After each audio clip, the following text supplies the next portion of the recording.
Hello दोस्तों, पलक प्रणाम, स्वागत है आपका नए ब्लॉग में। आज की ब्लॉग की शुरुआत हो रही है सुबह से।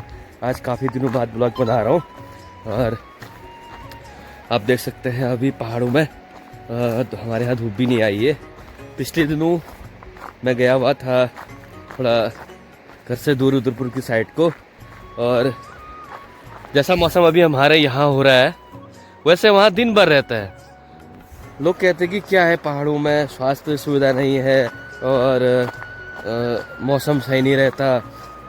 तो मैं बता दूं कि मैं 4 दिन 1 हफ्ता के आसपास वहाँ पे रहा और मेरा स्वास्थ्य इतना बिगड़ गया ठंड और धुंध की वजह से, क्योंकि आगे कुछ दिखता है नहीं धुंध की वजह से। और धुंध गले में बैठ गया और छाती में बैठने से पूरा बलगम जम गया और बुखार की संभावना है और हाथ पाँव में जलन दर्द, क्योंकि हम लोग पहाड़ की शुद्ध हवा में जीते हैं।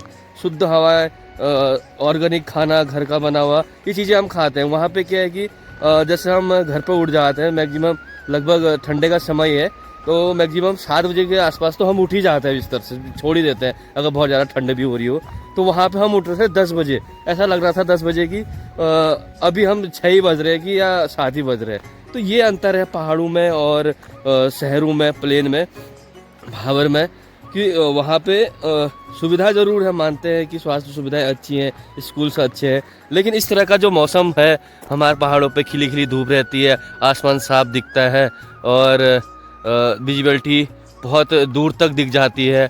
हम देख सकते हैं 5 किलोमीटर 6 किलोमीटर तक भी हम विजिबिलिटी, 10 किलोमीटर भी विजिबिलिटी हमें दिखाई देती है। लेकिन प्लेन पे क्या होता है कि विजिबिलिटी लगभग ज़्यादा से ज़्यादा मैक्स से मैक्स 100 मीटर से ज़्यादा विजिबिलिटी नहीं है वहाँ पे।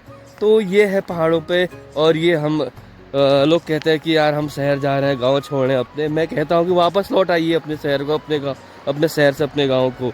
अभी वाइब्रेंट विलेज देखो कितना बड़ा प्रोजेक्ट चल रहा है हमारे जो उच्च हमारे क्षेत्र है।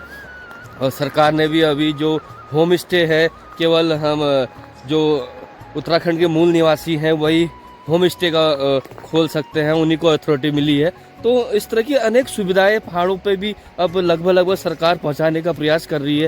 हालांकि कुछ सुविधाएं नहीं है, हम मानते हैं कि स्वास्थ्य सुविधाएं उतनी अच्छी नहीं है। पिछले दिनों हमने सुना कि पिथौरागढ़ में भी एक स्वास्थ्य कारणों से जो प्रेग्नेंट लेडीज थी, अत्यधिक रक्तस्राव से जब उसकी डिलीवरी हुई तो उसकी मौत हो चुकी थी। अल्मोड़ा में कैली है, उत्तराखंड है, उन्होंने भी एक वीडियो डाला था कि उन्हें अल्ट्रासाउंड के लिए बेस अस्पताल में अल्ट्रासाउंड के रेफर कर दिया गया। तो मानते हैं कि सुविधाएं नहीं है, लेकिन लड़ना पड़ेगा हमें अपनी सुविधाओं के लिए, अपने हकों के लिए, अपने अधिकारों के लिए। जिस तरह आज उत्तराखंड में अंकिता भंडारी जो हत्याकांड हुआ था, उसके लोग सड़कों पे हैं, उसको न्याय दिलाने की मांग को लेकर, वो BIPA का नाम खुलासा को लेकर लोग सड़कों पे हैं। और सरकार भी अभी दबाव में है कि उस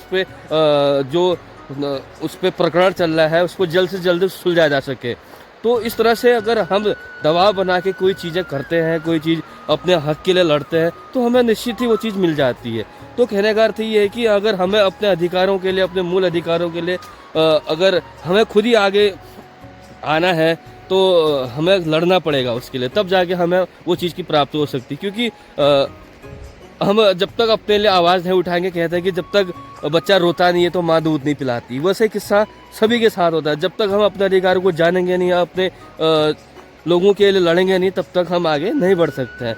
तो इसलिए मैं कहता हूँ कि अपने अधिकारों को जानें और सोचें समझें हम किस दिशा में जा रहे हैं। और लगातार जो घटनाएँ आती जा रही हैं हमारे सामने जो देखते आ रहे हैं, तो इस तरफ आप थोड़ा सा हमें भी ध्यान देने की ज़रूरत है। तो बाकी आप अपने राय कमेंट सेक्शन में ज़रूर दें, और जो भी किस तरह की वीडियो बनाएं, इस तरह का भी आप ज़रूर मुझे कमेंट करें। मिलते हैं आपको नेक्स्ट वीडियो में। धन्यवाद।